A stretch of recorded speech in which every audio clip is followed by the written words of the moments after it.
Bismillahirrahmanirrahim. Assalamualaikum warahmatullahi wabarakatuh.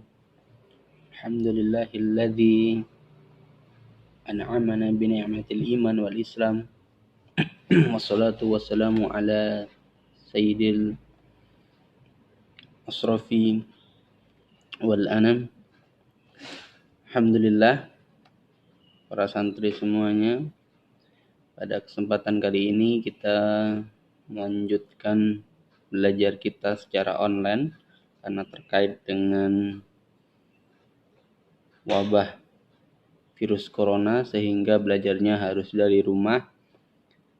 Semoga para santri semuanya dalam keadaan sehat walafiat, keluarganya juga sehat semuanya, termasuk juga kuota internetnya sehat, karena kalau nggak sehat nggak bisa belajar pada kesempatan kali ini.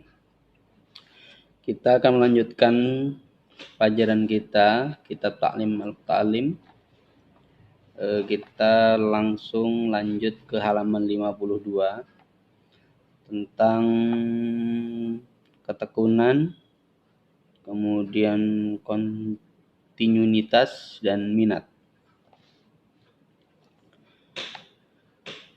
Bismillahirrahmanirrahim. Qala al-musannif summa labudda minal jiddi wal muwadhabati wal mulazamati li talibil ilmi wa ilaihi al-isyarah fil Qur'an biqaulihi ta'ala walladzina jahadu fina lanahdiyannahum subulana.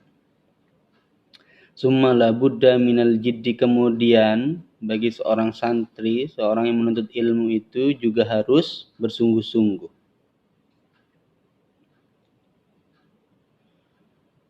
Kemudian seperti itulah petunjuk Allah dalam firman-Nya.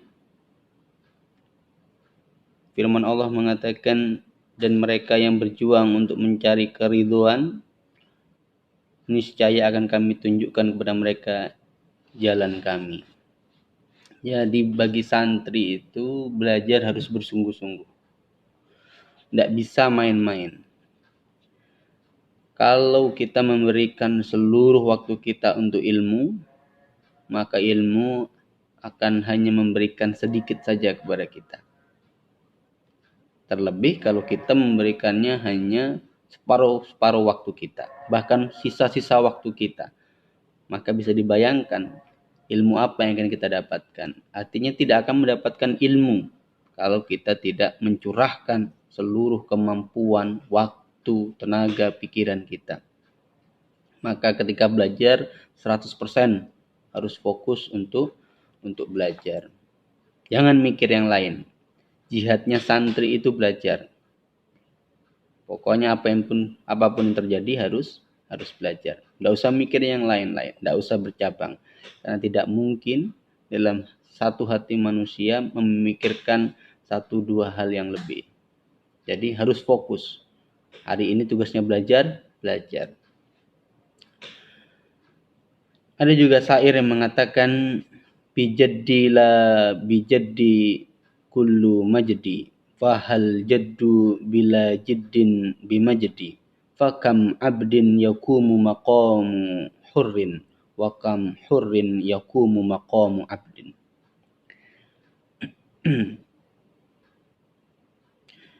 Diraih keagungan dengan kesungguhan, bukan semata dengan kebesaran. Bisakah keagungan didapat dengan kebesaran tanpa dengan semangat? Banyak hamba yang menyandang pangkat merdeka, banyak orang yang merdeka berpangkat hamba sahaya. Artinya ini adalah menunjukkan betapa pentingnya tentang semangat dan ketekunan. Maka dikatakan itu juga al-istiqomah khairun minal karomah. Artinya orang sekalipun yang mendapat karomah begitu, itu akan bisa dikalahkan dengan orang yang istiqomah belajarnya terus menerus tanpa mengenal lelah begitu. Jadi memang harus diiringi dengan semangat dalam belajar supaya kita bisa mendapatkan ilmu Kalau kita malas-malasan, kita tidak akan mendapatkan ilmu. Termasuk juga dalam sekarang ini, para santri di rumah bukan waktunya malas-malasan, tapi harus juga belajar. Makanya diperintahkan bawa bukunya. Karena ini bukan liburan, ini belajar dari rumah. Ini tetap belajar, hanya caranya saja yang berbeda.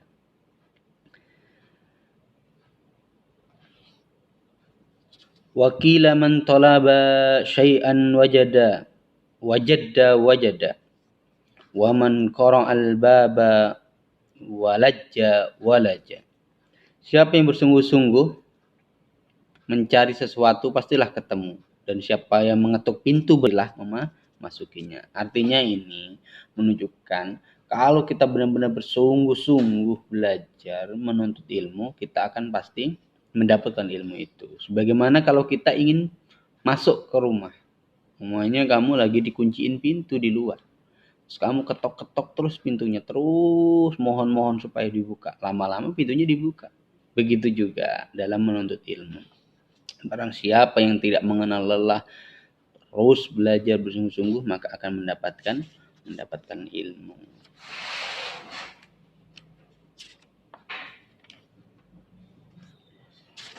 Kita langsung lanjut ke halaman 58 tentang kontinuitas dalam belajar. Artinya terus-menerus. Qala al-musannif wala budda li talibil ilmi minal muwadhabati 'ala ad-darsi wa tikrari fi awwalil laili wa akhirih. Fa inna ma bainal isya'aini waqtas sahari waqtu mubarakun. Wala budda li talibil ilmi, dan hendaknya juga bagi seorang penuntut ilmu, bagi santri,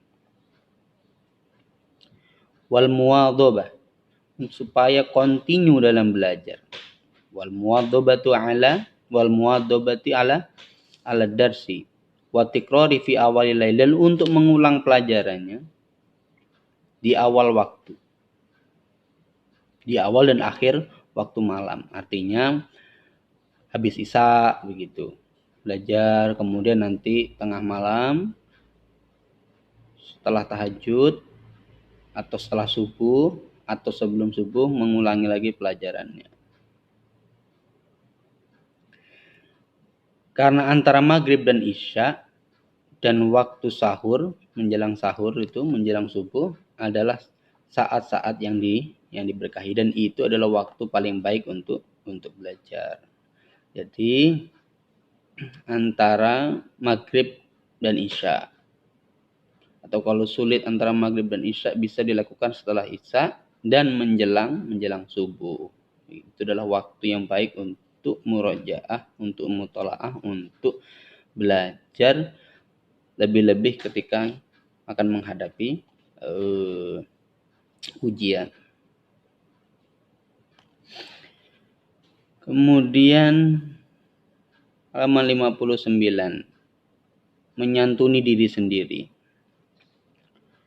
Wala yujhida nafsahu juhdan wala yud'ifan nafsa hatta yanqati'a 'anil 'amali bal yasta'mila rifqa fi dzalik. Memforsir diri, tidak membuat dirinya jadi lemah sampai tidak kuat berbuat sesuatu, tapi hendaknya tetap menyantuni atau menyayangi diri sendiri. Jangan kemudian karena sudah mendengar materi tentang semangatnya belajar, kemudian lupa waktu, kemudian tidak memberikan hak-hak terhadap dirinya, bahwa mata kita perlu istirahat, badan kita perlu istirahat. Boleh kemana-mana bawa buku, tapi juga ada harus waktu istirahat. Supaya itu adalah bagian dari menyantuni diri sendiri, menyayangi diri sendiri. Azam kita itu akan mengalahkan raga kita. Azam kita akan tinggi, namun tubuh kita tidak akan kuat untuk mengimbangi azam kita. Jadi perlu ada keseimbangan antara semangat belajar dengan kemudian memenuhi hak-hak tubuh kita.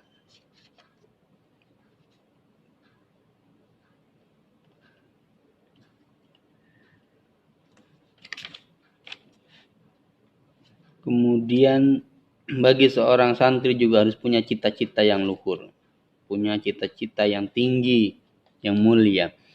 Fala budda li talibil ilmi minal himmati al-'aliyati fil 'amali. Fa innal mar'a yutiru bihimmatihi kat-tayri yatiru bijina haihi. Fala budda li talibil ilmi, dan hendaknya bagi seorang santri untuk apa? Untuk memiliki cita-cita yang tinggi, minal himmati al-'aliyah fil 'amali, dalam sebuah urusan, dalam sebuah pekerjaan. Jadi kalau belajar harus punya cita-cita yang tinggi. Saya supaya belajar bisa paham agama ini, bisa mendakwahkan agama ini. Karena cita-cita tertinggi adalah menjadi seorang dai, menjadi alim.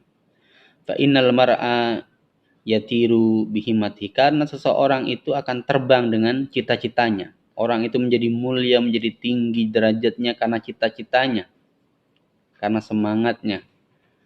Kat-tayri yatiru bijinahaihi, seperti layaknya seekor burung yang terbang dengan kedua sayapnya.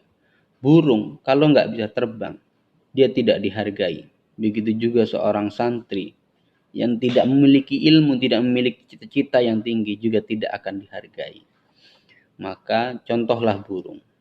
Burung itu akan menjadi dihormati, menjadi mulia, menjadi tinggi, menjadi seperti kodratnya ketika dia mampu terbang mengelilingi angkasa.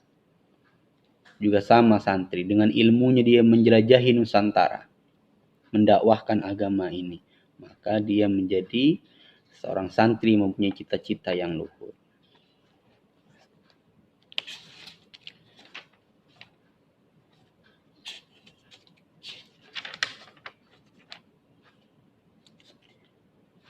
Kita lanjut ke halaman 65. Kemutlakan ilmu. Fayambagi an yut'iba nafsahu ala tahsili wal jiddi wal muwadhabati wa ta'ammuli fi fadailil ilmi. Dianjurkan bagi seorang santri itu hendaknya menuntut ilmu, memaksimalkan usaha menuju sukses.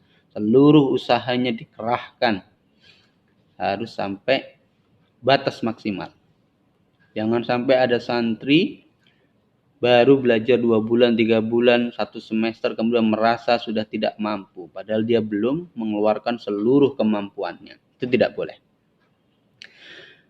Agar santri juga secara serius dan terus menerus dengan menghayati berbagai keunggulan ilmu. Fa innal ilma yabqa wal malu yafna, kama qala Amirul Mukminin Ali ibn Abi Thalib. Sesungguhnya sesungguhnya ilmu itu adalah abadi, sedangkan harta itu fana. Seperti makna syair yang didengungkan oleh Amir Mukminin Sayyidina Ali. Harta itu bisa hilang, tapi ilmu itu tetap melekat.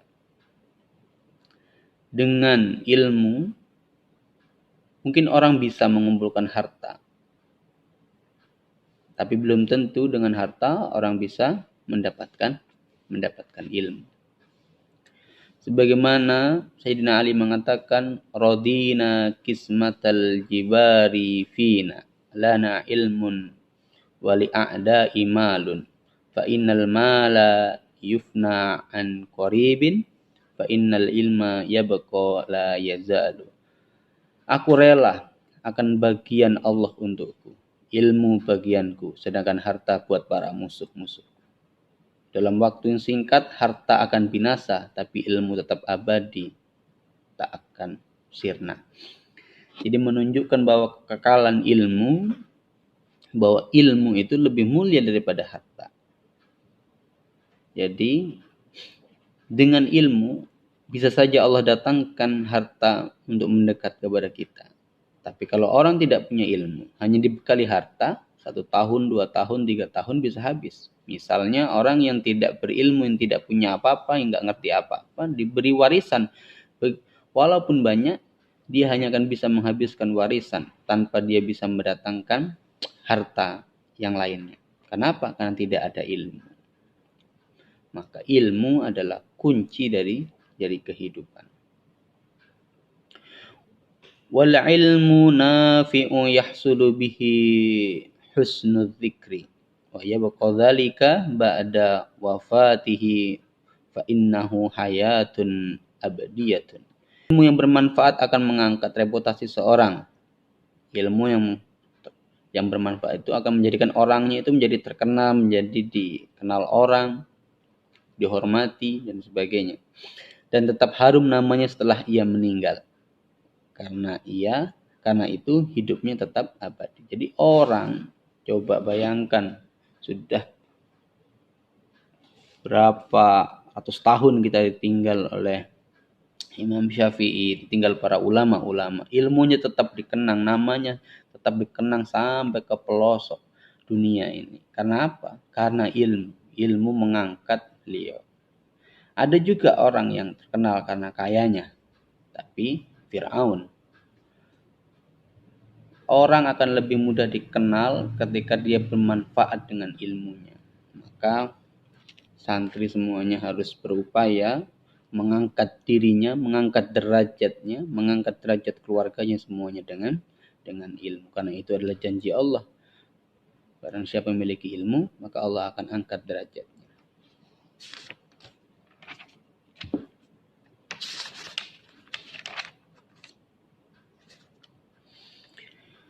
Kemudian selanjutnya adalah penyebab kemalasan. Wa qad yatawalladu al-kaslu min kasratil balghami warutubah wattariqu taklilut ta'am. Jadi sikap malas itu terkadang timbul dilahirkan dari apa? Akibat terlalu banyak lendir dahak dan cairan-cairan lain dalam tubuh. Sedangkan cara meminimalisirnya adalah cairan tersebut dengan mengurangi makan. Jadi banyak makan jadi malas. Jadi harusnya seorang santri itu harus banyak riyadhahnya. Jangan dipol-polin makannya. Karena banyak makan mengakibatkan banyak lendir, banyak cairan dalam tubuh kita yang menjadikan kita menjadi malas bergerak. Jadi harus makannya sesuai porsinya saja. Tidak perlu banyak-banyak. Jadi makan itu adalah untuk hidup. Supaya badannya sehat, makan. Bukan hidup untuk makan. Kalau hidup untuk makan, isinya hidupnya cuma makan. Pagi sarapan, istirahat ke kantin, siang dikit, setelah sholat ke kantin, sore ke kantin lagi, malam kantin lagi. Isinya cuma makan. Ke pesantren cuma pindah makan, pindah tidur. Pulang dari pesantren nggak dapat apa-apa. Itu kenapa? Karena hanya mewarisi sifat malas dalam dirinya.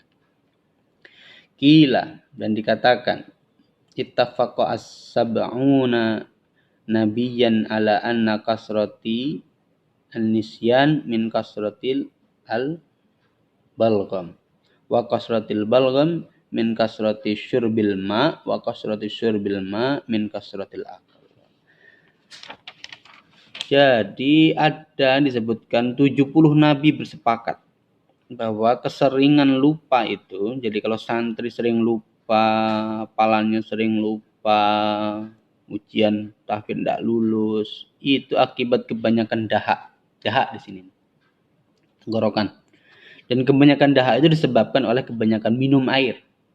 Dan minum air itu bisa banyak minum air itu disebabkan oleh apa? Terlalu banyak makan. Jadi intinya adalah banyak makan. Banyak makan menjadikan lupa. Maka seharusnya santri itu tidak boleh banyak makan kalau ingin belajarnya berhasil. Makan roti kering dapat menghilangkan dahak. Demikian pula menelan kismis anggur. Namun jangan terlalu banyak agar tidak kepingin minum. Yang pada akhirnya produksi lendir dahak.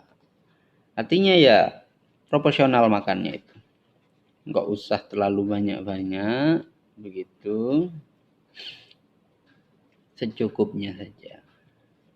Cara mengurangi makan. Nah, ini adalah cara supaya santri nggak banyak makan. Watoriku taklilil akli. Ta'amul fi manafi'i qillatil akli. Hiya as-sihhatu wal ifatu.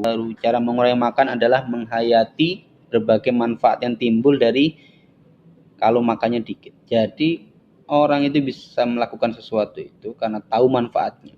Orang bisa menghindari makan banyak karena tahu apa manfaatnya kalau dia tidak makan terlalu banyak atau berlebihan. Antara lain adalah manfaat tidak makan banyak itu adalah antara kesehatan.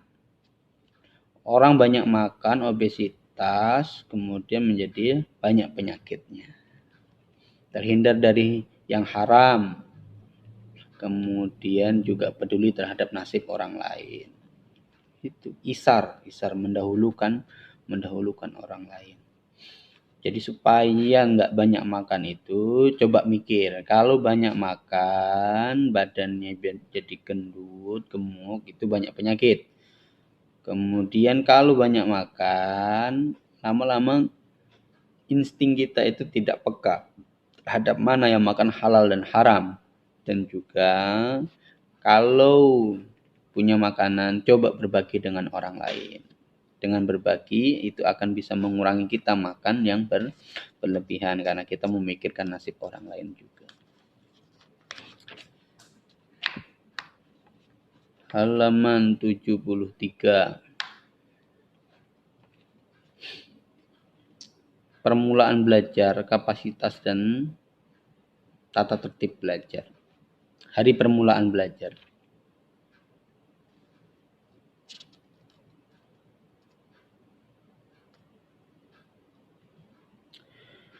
Wa kana yarwi fi dzalika hadisan wa yastadillu bihi wa yaqulu qala Rasulullah sallallahu alaihi wasallam ma min syai'in badi'a fi yaumil arbi'a illa wa qad tamma wa kadza kana yaf'alu Abu Hanifah. Dalam hal ini ada hadis Nabi. Kemudian dijadikan sandaran, dijadikan dalil.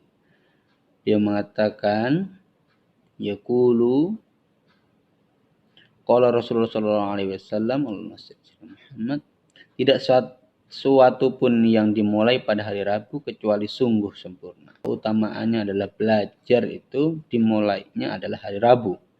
Demikianlah itu juga dilakukan oleh Abu Hanifah. Jadi bagusnya hari aktif belajar. Hari belajar di awal mulai itu adalah hari Rabu. Ini hari apa ini? Hari Senin. Paling tepat. Jadi nanti maunya santri punya kajian, punya pembahasan ilmu dan sebagainya. Pembahasan kajian di masjid. Nah, dimulainya hari Rabu. Kalau hari Rabu, insya Allah kajiannya akan jadi selesai. Hatam. Muridnya dipinter. Enggak setengah-setengah.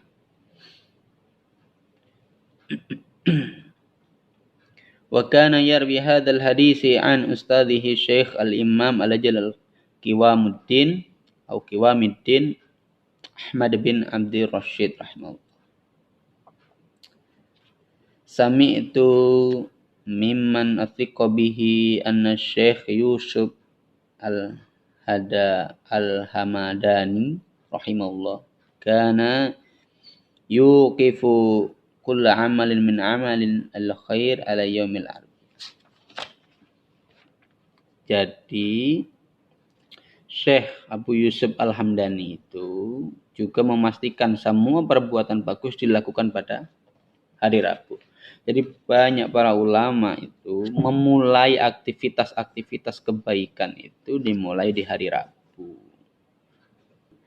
Sabda Nabi bahwa sesuatu yang dimulai hari Rabu insya Allah akan selesai pada waktunya, tidak terkendala apa-apa. Kemudian kuantitas pelajaran. Nah, ini tentang banyaknya pelajaran yang kita pelajari.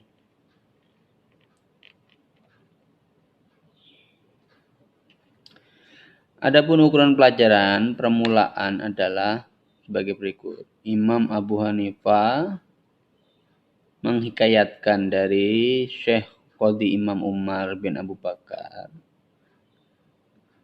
Para guru kami berkata sebaiknya ukuran pelajaran bagi murid pemula adalah sepanjang yang bisa ia hafal.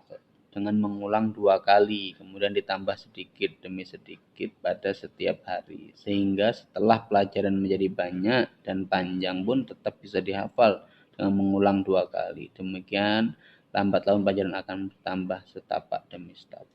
Ini adalah cara menghafal. Menghafalnya itu dua, bisa 2 baris, 2 baris. Ini juga bisa dipraktekkan dalam menghafal Al-Quran. Bisa 2 baris, 2 baris. Setelah 2 baris hafal, tambah 2 baris lagi, tambah lagi 2 baris. Nah, gitu. Kuantitas pelajaran. Fayam bagi an yabtadi bi syai'in yakuna aqrabu ila fahmi. Sebaiknya dimulai dengan pelajaran yang mudah dipahami. Jadi belajar itu sesuatu yang mudah dulu, jangan yang sulit. Baru belajar kalau langsung sulit jadi malas. Nggak paham, jadi pergi. Jadi belajar itu yang mudah-mudah dulu dipahami, yang mudah, setelah itu baru. Begitu juga mengerjakan soal itu juga dimulai dari yang mudah. Wa kana Syekh al-Imam al-Ustad Syarafuddin al-Uqaliyyu yaqulu as-sawabu indi fi hadha ma fa'alahu Masayikhuna rahimahullahu fa innahum kanu yakhtaruna lil mubtadi'i sigarat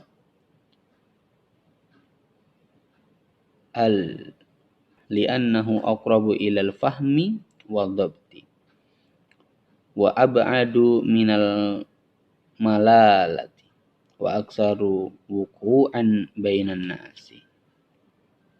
Jadi adalah yang betul dalam hal ini adalah apa yang dilakukan para guru kami, yaitu mereka pilihkan kitab-kitab yang tipis-tipis untuk murid yang baru itu.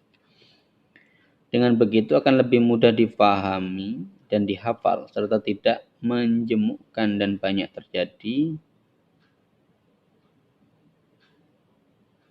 serta tidak menjemukan, tidak membuat bosan sebagaimana yang terjadi di tengah-tengah masyarakat. Jadi untuk pemula itu disarankan belajarnya pakai buku yang tipis-tipis dulu. Apa? Karena buku tipis itu biasanya adalah ringkesan. Ringkesan itu biasanya bahasanya lebih simpel gitu. Membuat catatan. Fayambagi an yu'allika as-sabqa ba'da dhabti wal i'adati katsiran fa innahu nafi'un jiddan. Dianjurkan bagi santri itu agar membuat ta'liq, catatan terhadap pelajarannya. Setelah hafal dan sering diulang-ulang, catatan tersebut kelak sangat berguna. Jadi santri punya catatan ringkasan. Santri yang bisa meringkas pelajarannya dipastikan dia paham. Karena meringkas itu tidak menyalin pelajaran yang ada, tapi dia berdasarkan pemahaman dia ringkas. Yang aslinya adalah 4 lembar bisa cuma diringkas menjadi 1 lembar misalnya. Artinya berarti dia bisa menyimpulkan mana-mana saja yang penting. Wala yaktuba al-muta'allim syai'an la yafhamuhu fa inna yurisu kalalah tab'i wa yudhibu fitnata wa yudhi'u awqatahu. Dan hendaknya santri itu jangan nulis sesuatu yang dia sendiri tidak paham. Banyak itu. Biasanya pelajaran di papan tulis tidak paham dia, ditulis saja semuanya. Menuhin catatan, penanya habis, bukunya penuh. Padahal dia nggak paham apa-apa. Karena yang begini ini dapat menumpulkan tabiat, menghilangkan kecerdasan dan membuang-buang waktu. Nanti kamu sampai rumah kalau kamu nulis sesuatu yang nggak kamu pahami, kamu bingung ini apa, saya nulis apa ini semuanya. Akhirnya jadi males, nggak jadi belajar. Jadi jangan menulis sesuatu yang belum dipahami. Caranya bagaimana? Ya harus paham dulu baru ditulis. Memahami pelajaran. Fayam bagi ayyajtahida fil fahmi 'anil ustadi aw bi ta'ammuli wa tafakkuri wa kasrat tikrari fa innahu idza qalla asbaqu wa kathura at-tikraru wa ta'ammulu yudriku wa yafham. Dianjurkan kepada murid bagi santri agar serius dalam memahami pelajaran langsung dari sang guru. Kalau gurunya lagi menjelaskan, perhatikan gurunya jelasin malah kamu nulis, enggak paham-paham nanti. Atau dengan cara meresapi, memikirkan dan banyak mengulang pelajaran, karena jika pelajaran baru itu sedikit dan sering diulang sendiri serta diresapi, maka akhirnya dapat mengerti dan paham. Jadi kalau gurunya menjelaskan diperhatikan. Nanti kalau sudah sampai rumah, sudah sampai asrama, dibuka lagi tadi itu apa yang dijelaskan gurunya. Diulang-ulang. Biasanya kan pelajarannya baru sedikit, jadi lebih mudah untuk dipahami. Kalau sampai dipahami berulang kali, enggak juga paham-paham, nah baru besoknya sebelum pelajaran dimulai ditanyakan, nanyakan ini kemarin saya belum paham apa maksudnya. Nah, begitu. Ini masuk kelas, bukunya ditinggal, tidak bawa apa-apa, bahkan tidak tahu pelajaran apa. Kalau begini caranya, ngabisin beras santri kayak begini, tidak pinter-pinter. Harus sudah siap belajar. Kemudian berdoa.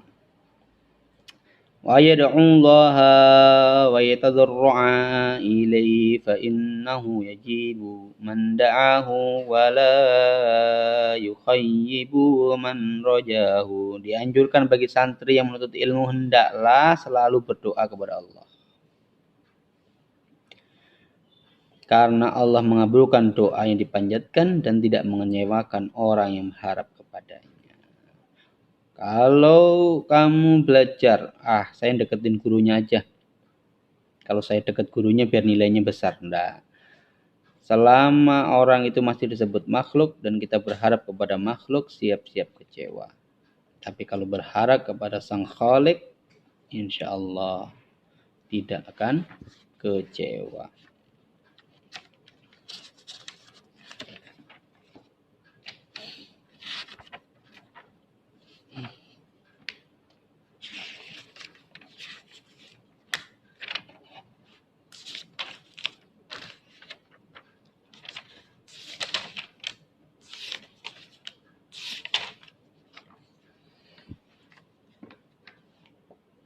Kemudian diskusi ilmiah. Wala budda li talibil ilmi minal mudzakarati wal munadharah wal mutarahah. Santri itu harus juga melakukan diskusi dalam bentuk mudzakarah, munadharah dan mutarahah. Dianjurkan agar hal tersebut dilakukan atas dasar keinsafan dan kesadaran. Kalem dengan penuh penghayatan serta menjauhi sikap emosional. Jadi agama ini dibela dengan hujah. Maka para santri juga harus belajar berdiskusi, menyampaikan pendapat, mempertahankan pendapat. Kita lihat aja, santri kalau suruh ngomong di depan, pertahankan argumennya. bahasanya terseok-seok, napasnya terengal-engal, terputus-putus. Kenapa? Tidak bisa menguasai dirinya. Kadang ada orang tidak punya ilmu, tapi dia terbiasa mempertahankan argumen, kemudian pandai bicara di depan. Dia bisa tenang, bahasanya tersusun rapi. Karena ini adalah bisa ala biasa. Maka santri juga harus terbiasa berdiskusi, menyuarakan pendapat, kemudian mempertahankan pendapat, kemudian menyangkal pendapat orang.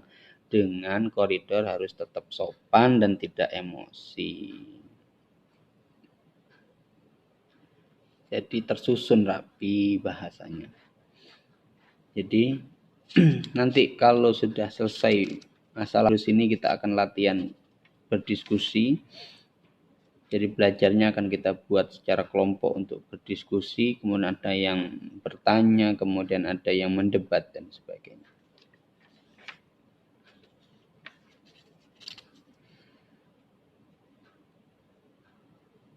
Kemudian ini juga ada halaman 87 tentang pembiayaan ilmu.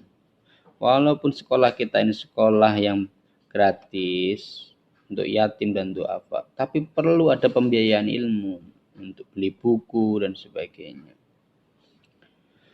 Fa in kana la budda li talibil ilmi minal kasbi li nafaqatil iyali wa ghairihi falyaktasib wal yukarrir wal yudzakkir wala yaksal.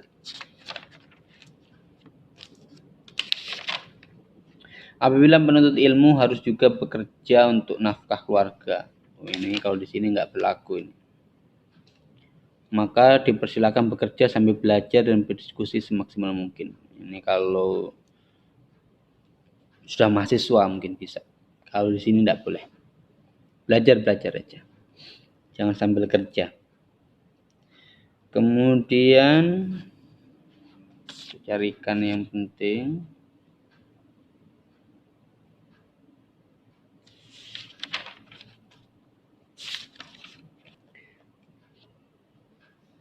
Ini ada tamak dan loba. Wa hakadha yanbaghi li talibil ilmi an yakuna dha himmatin 'aliyatin la yatma'u fi amwalin nas. Qala an-nabi sallallahu alaihi wasallam, Iyaka wat tama'a fa innahu faqrun hadir. Hendaknya bagi santri itu dianjurkan agar setiap belajar memiliki etos yang tinggi, semangat yang tinggi, dan tidak usah tomak mengharapkan harta orang. Nabi SAW bersabda, hindarilah sikap tamak, karena dengan tamak berarti kefakiran telah terjadi. Orang tamak itu dia menunjukkan kalau dia kurang. Berarti kalau orang kurang berarti dia fakir.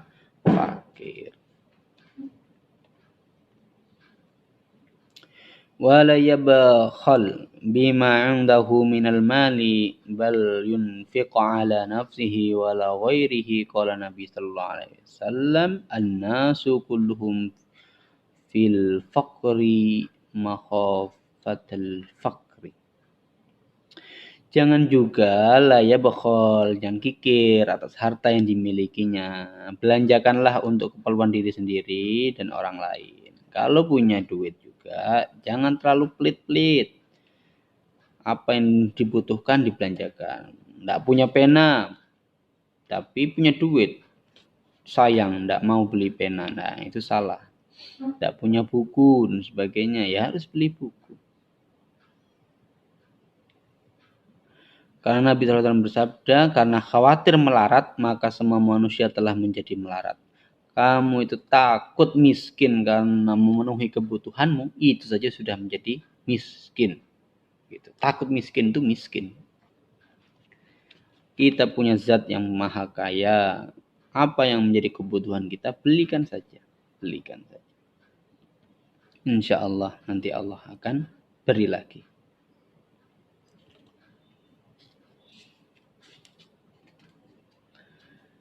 Kemudian ini adalah belajar harus lillahi ta'ala. Fayambagi alla yarju illa minallahi ta'ala wa la yakhafa illa min.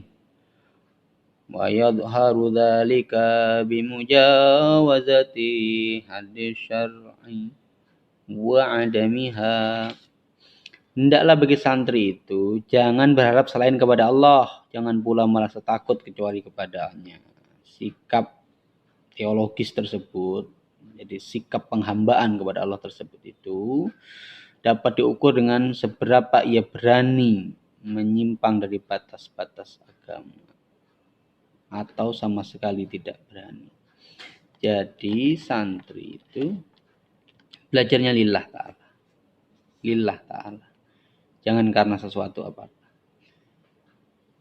Barang siapa yang mendurhakai Allah karena ia takut kepada sesama makhluk, maka artinya ia telah takut kepada selain Allah.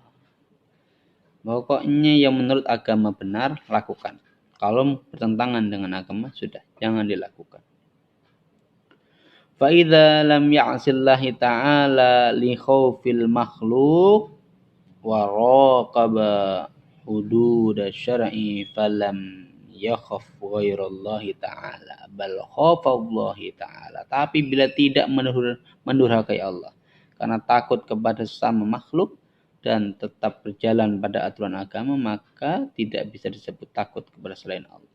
Bahkan tetap disebut takut kepada Allah.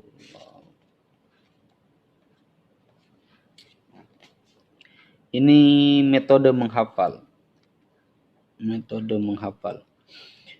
Fayambagi li talibil ilmi an ya'udda wa yaqaddira li nafsihi taqdiran fi tikrar fa innahu yastakirru qalbuhu hatta yablugha dhalikal mablagh.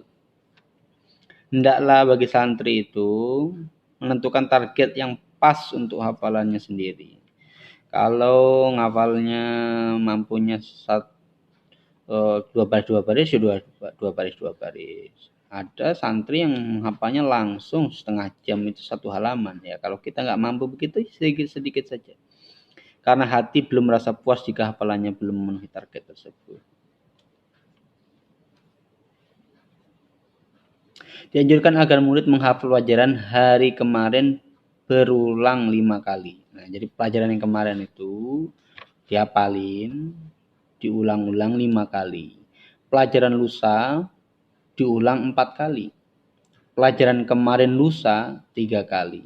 Pelajaran hari sebelum itu 2 kali.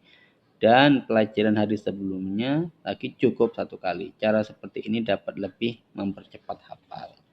Jadi hari ini belajar materi ini. Halaman 10 sampai 15. Nah, berarti halaman 1 sampai 10-nya itu dibagi beberapa kali. Pelajaran yang hari kemarin diulangin cukup berapa? Pelajaran kemarin diulangi 5 kali. Yang kemarinnya lagi diulangi 4 kali, kemarinnya lagi diulangi 3 kali, kemarinnya lagi diulangi sekali.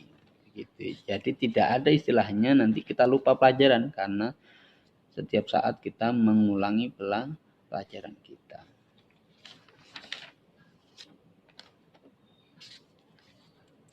Kemudian ini ada tips belajar.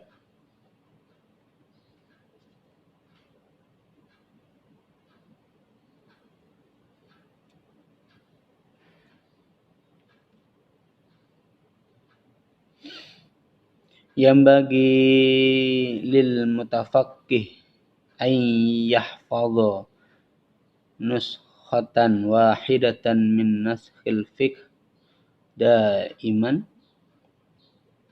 fatayassara lahu ba'da dzalika hifdzu ma sami'a minal fiqh. Jadi hendaknya itu kalau belajar fikih itu ada satu buku yang kecil misalnya itu yang harus hafal atau setengah hafal supaya memudahkan nanti kalau kita belajar selanjutnya. Baik, kita cukupkan dulu Kita sudah sampai halaman 100. Nanti kita lanjutkan di bagian kedua. Kita cukupkan dulu bagian 1 ini supaya tidak terlalu banyak. Saat nonton video ini, kalau ada pertanyaan silakan dikirim ke grup WhatsApp, nanti akan saya jawab, termasuk pembahasan-pembahasan yang tidak saya bacakan tadi. Misalnya ada pembahasan yang tidak saya baca kemudian perlu ditanyakan, silakan ditanyakan, insya Allah kita akan jawab bersama. Nanti jam 8 kita akan buka kelas online-nya di grup WhatsApp. Taib nakhtatimul hamdalah. Assalamualaikum warahmatullahi wabarakatuh.